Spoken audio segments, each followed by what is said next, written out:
Welcome back to What the Movie. I'm your host, Abel Stoika. On the couch right next to me, next to this popcorn bucket, is Kimani. And over here on the other couch, we have Thomas and Evan.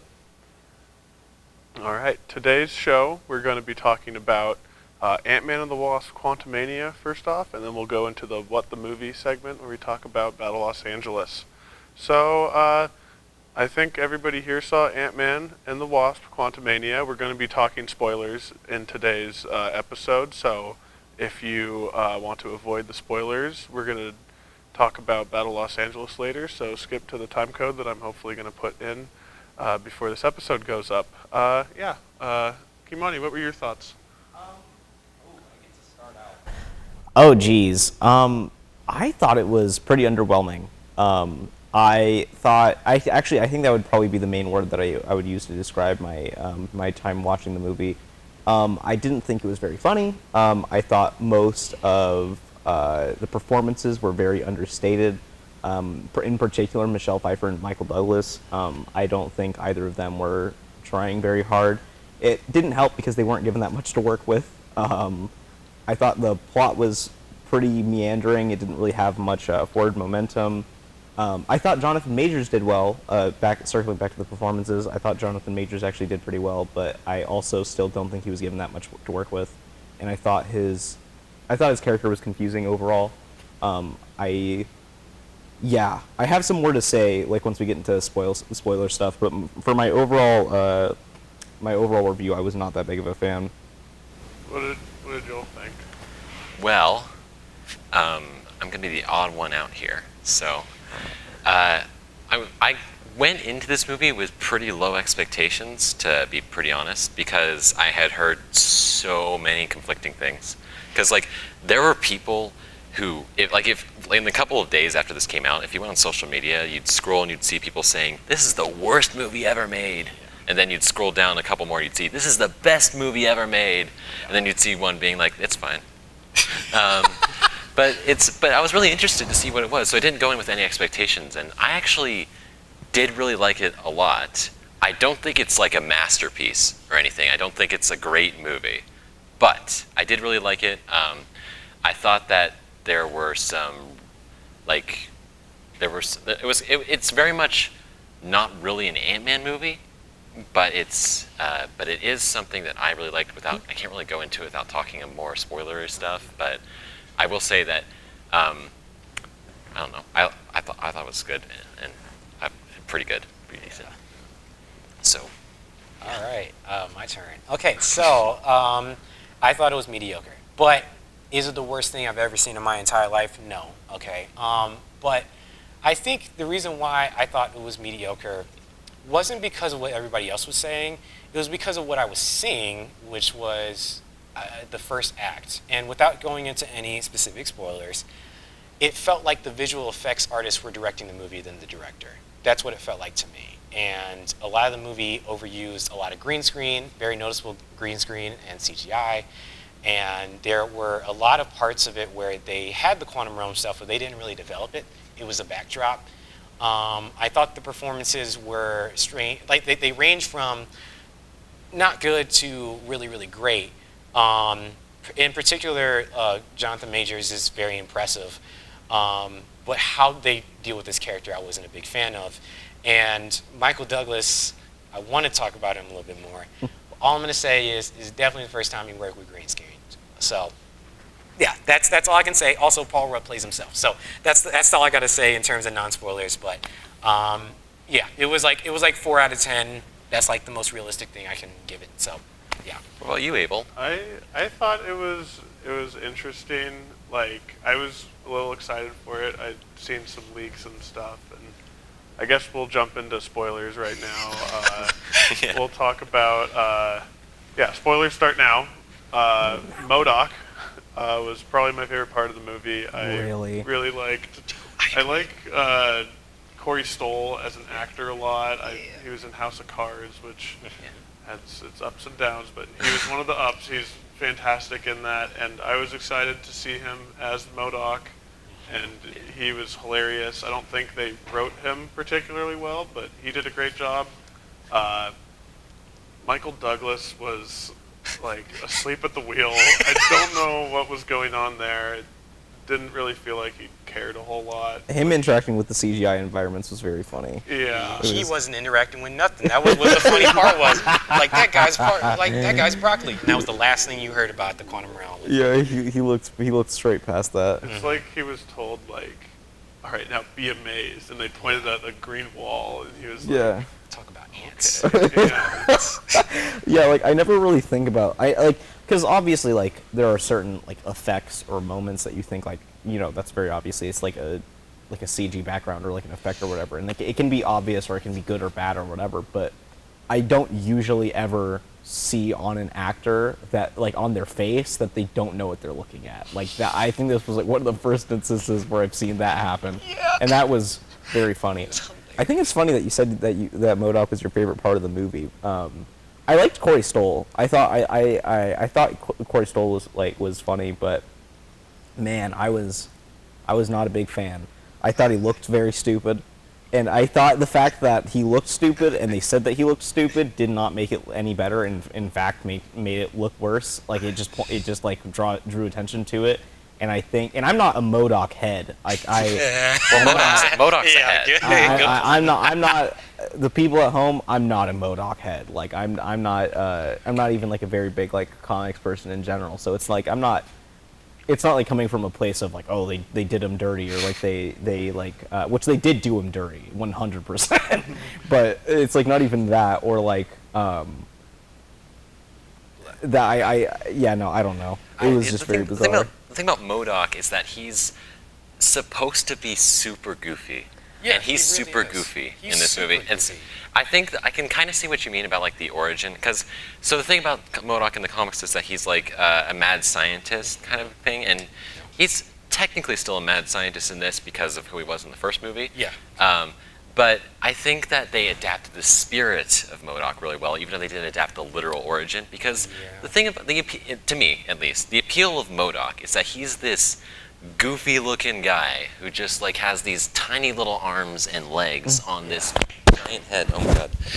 And on this giant head, and he just, it's like yells about how powerful he is and how he's like the most the being designed specifically for killing, and no one takes him seriously because he's a giant head with tiny little arms and legs. And I think they could have still made him not look like just Corey Stoll's face. I will say that. that's fair. Well, but like, I got something to say about it. MODOK is my favorite part of the movie too. I would say though above Kang for some reason. Ooh. The reason why MODOK is the weirdest thing we see in the quantum realm. He is the wackiest thing we see in the quantum realm. Everything in the quantum realm doesn't have enough development for us to care. And that's my big issue with it. But why I love MODOK so much is that he connects to the first Ant-Man. It completes a little bit as a trilogy, and he's the only one with the arc.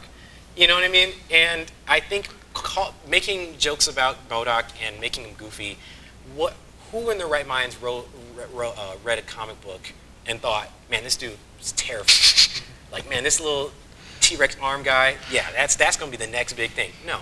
And what they do with him is that they change him to work with the MCU. And that kind of goes into another like point of why I don't like it that much. But can I transition to another like thing? Because I want to say that Ant-Man and the Wasp: Quantumania does not end.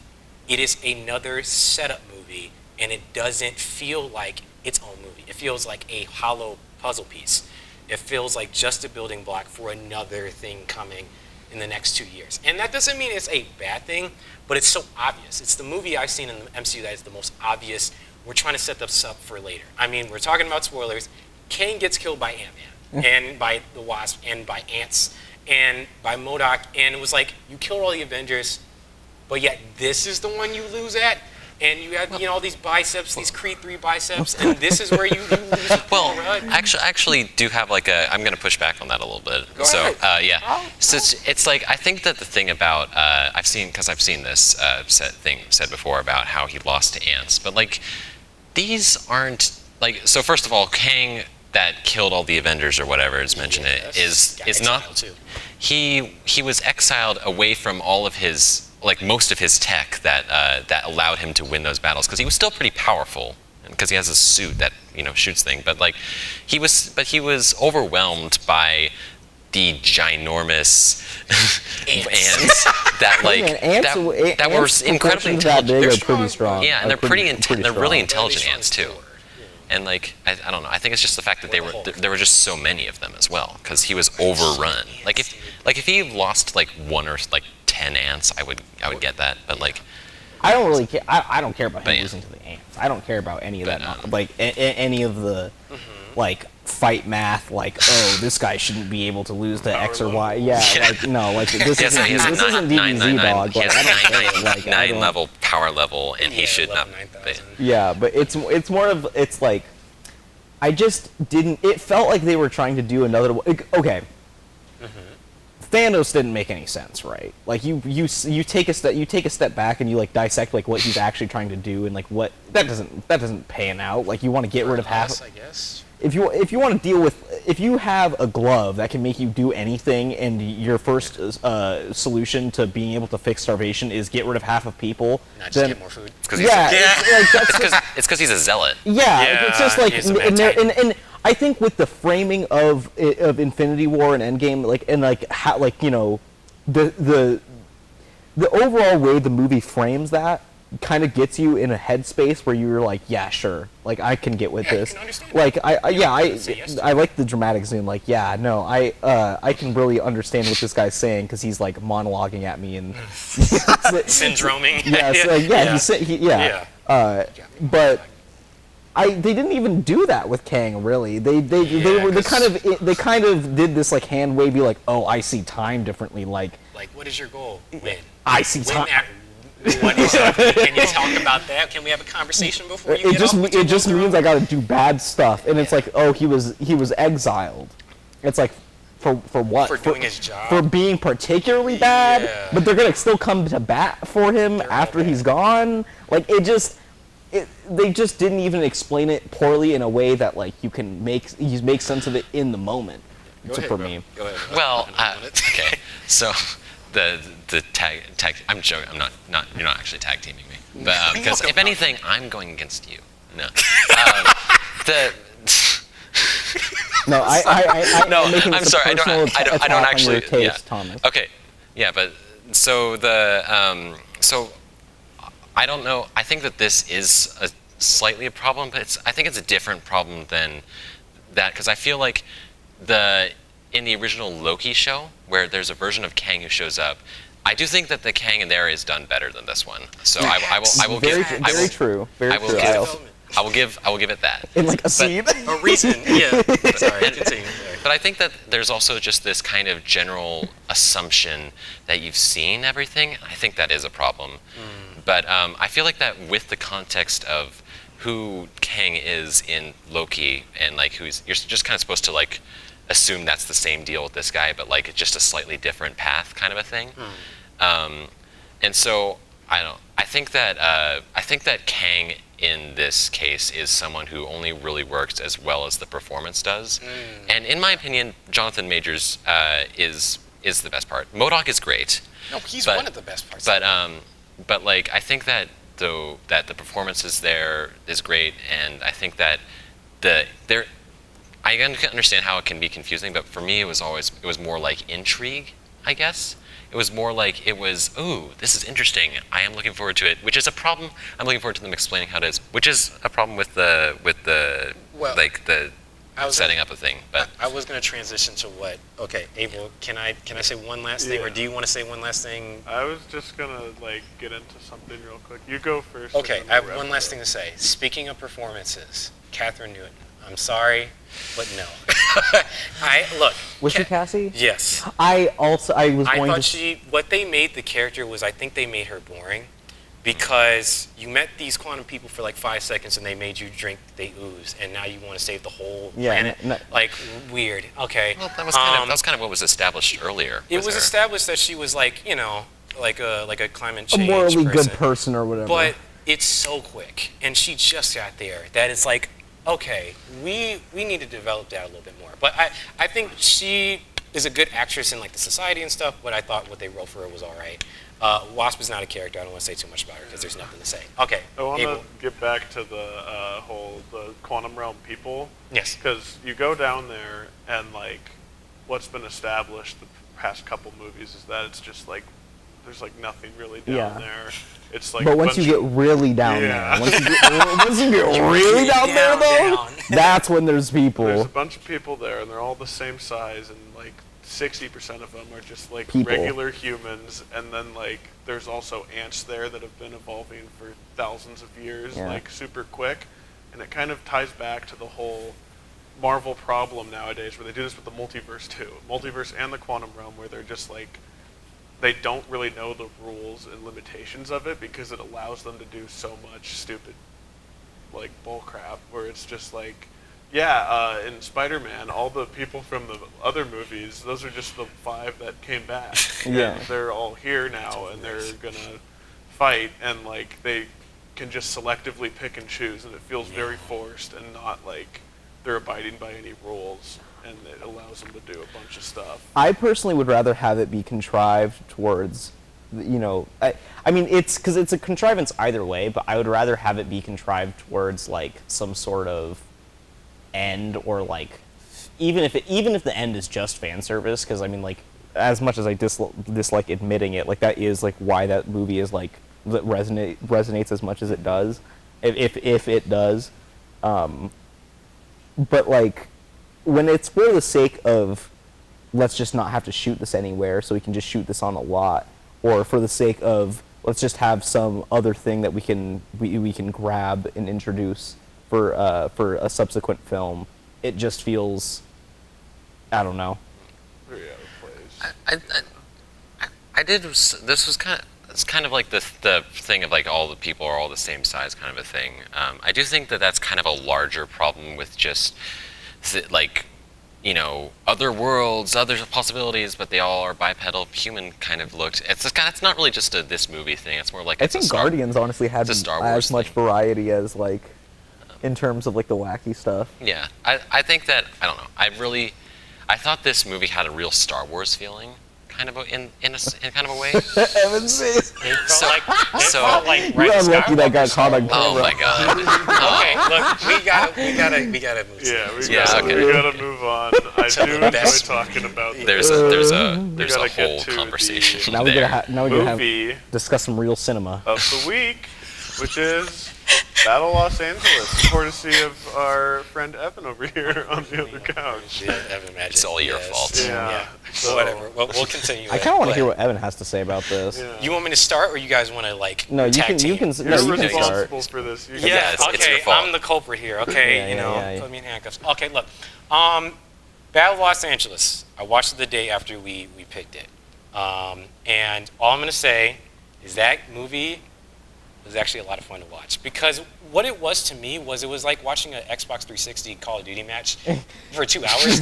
I'm sorry, I know. I grew up with Call of Duty, so I was kind of like, they even had like a Resistance poster in the background. But like I'm such a big like early 2010 like nostalgia dude, where it's like if you mention these things, I'm coming. I'm gonna The vibe. You're there for the vibe. yeah, I'm there for the vibe, and also like the story. They have this backstory with Aaron Eckhart's character that was really interesting, and he has a very good speech in the movie.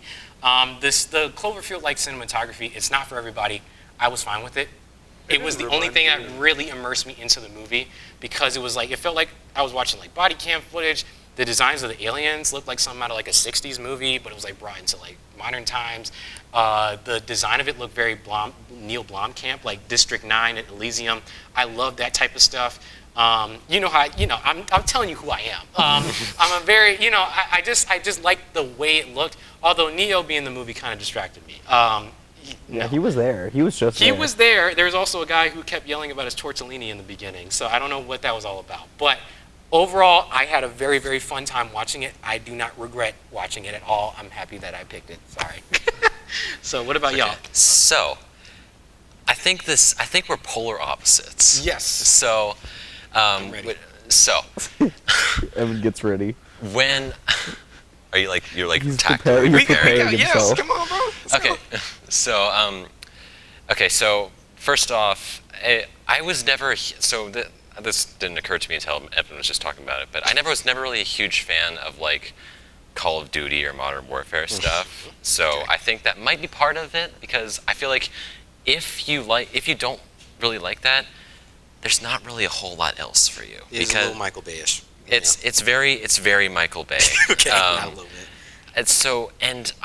The best way I could describe it is that it felt like watching a 2.5 hour long Michael Bay action scene without anything in between necessarily. I'm there, like not literally, but like that's what it felt like. And the movie's only 2 hours. The movie's only. So I wish it lasted forever. Honestly. yeah, I wish I could just like live stream Battle Los Angeles, but it just keeps going. Just more stuff keeps being added to it. It's just like that AI generated Seinfeld thing. Oh yeah, but it's or the AI-generated ending didn't battle. feel like an ending. It felt like you had to watch the next episode of Netflix. Yeah, series. yeah. I was like, okay, you're not making a sequel. But what were we gonna say, bro? Oh well, because I think so. Actually, first of all, this was actually one of the first movies I've ever reviewed. Because when I was a child, when I was like 11, I would like type up little like shits on my phone, and I remember writing about this movie and being like, no, I liked it, but it was kind of stupid. And 11-year-old. yeah, and, well, like literally, and supposed to be made for you, you know. Like. yeah, and it was very interesting watching it again because it's like it's funny that you bring up Blomkamp because I think to me it's just like what if we made a Neil Blomkamp movie but like without any of the passable parts, Or the like good social commentary or anything. If we're talking, Sorry. it wasn't like, and I think parts of it were a lot more watchable than I remember it being, and like a lot, and like I think that the handheld camera was effective in certain parts. I don't think it should have been there for the whole everything. movie. It should like not have they're been literally zooming trying to in do a and out. surgery scene and just Parkinson's camera. Yeah, like zooming in and out constantly on just random things and just like the. It's true. Yeah, it's like the digital shake affected that is Yeah, it was recognizable. very brown. Like I wasn't. I personally didn't really like how the aliens looked. I thought they were too nondescript. You know what I thought they looked like? The robot in Solo, Solo Star Wars story. Like L3, bro. Yeah, the I haven't L3. seen What you're talking about. So. But it's just like there's this robot who's in Solo who I thought just looked exactly like They it. look like but- Stewie Griffin. Yeah. They look like Stewie Griffin. Yes, they look like- yeah. Yeah, I didn't think any of the performances were great, which is weird because there were a lot of really good people in it. Okay. I mean, it's also because it's like, it's just an action movie script, and it's a lot of just like military jargon, like Tango, Bravo, X. That's a lot. Yeah, We got the payload. We got the character's always scared. Well, I'm like, why are you in the military this long and get scared from a grenade? We gotta get the asset. You're a We gotta get Marine. the asset to the payload. Yeah, stuff like that. Retcon Delta. Michelle is Rodriguez direct plays quote herself. from that Yeah. I didn't even catch that one. Actually, no, I did. I did catch the retcon Delta. Because I was watching it. I was watching it with Brody literally last night, and I fell asleep. But that's not an indictment of the movie because I fall asleep during a lot of good movies. But I watched it again today. I like the finale a lot for some reason. It's On my phone, to be honest. I'll say this. It's very weird that it's not weird, but it's like a little telling that this movie came out the same year that we killed Osama bin Laden. I feel like I'm not gonna go too far into that. I think you could connect the dots. It did feel like military propaganda. It felt a little war on terror. Yeah, I said this last episode. It was very, very like post 9/11, but it was 10 years After afterwards. 9/11, Yeah, yeah. very, very post. Very, very post.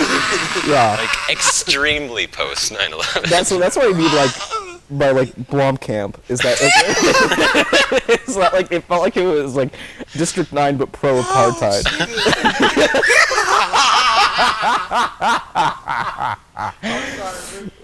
Derail. Okay, I'll say one last thing from the only one person who liked it. I will say this. I really like that sequence when they go under under the floor and they have like the eggs or like the cocoons or something like that. I don't know why, but I love the lighting of it. I will say this. It does feel like they were copying Cloverfield a lot. But I don't know. I had fun. I didn't turn my brain off while watching it either. It was not that type of fun, but it was fine. But Abel, you want to have like final remarks so that we Sure. don't derail it anymore? Yeah, I did not like this movie. I could not stand it. Every shot, no matter what they were trying to convey, it was just like moving around. They're on a boat. And, like, it's just like a military propaganda movie, and they're shooting aliens, and We're being colonized. Yeah. The United States is being colonized. Yeah, we keep talking about. They said that was a direct quote. I will say, Abel, you are right about the propaganda part because the ending, when they literally could have eaten a sandwich after the 2-hour thing that they just went through with the big battleship, they were like, nah. This We're has just to going keep going. stock up That the was ammo. I was like, okay. That was the thing for me that tipped it off. Was like, I mean, it's pretty on the tin, I think, but like. Man. That's the thing that really like kind of put it into the red zone for me was when it just doesn't end. It's like there's no end in sight. That's like, oh, There was no end in sight while watching the there's movie. there's some subtext. There's some subtext to that. It took me 3 separate times to watch this movie once because I watched the first hour the first time, then I watched the half hour after that. Then I took a week-long break, and then I watched the last 20 minutes. And at that point, I felt like I had spent too much time on it. Evan, describe it in one word. Can I say one sentence? Sure. Somehow I was okay with MODOK, but this movie I was fine with. Okay, go ahead. All right, Thomas, one word. Long. One word. Brown. Brown. Brown. That's a very I'd say brown movie. One word is goarmy.com. All right, we've come to It was the for the end. Marines. It was for the Marines. We've come to the end of the show. We are going to pick out the movie for next week. I actually have a popcorn bucket full of movies now. It's not just a random number generator. I really hope that's not too loud on the microphone. Are y'all ready for me to pick out the movie? Yeah. Better not be something stupid. I want to go to one next time. Yes, please.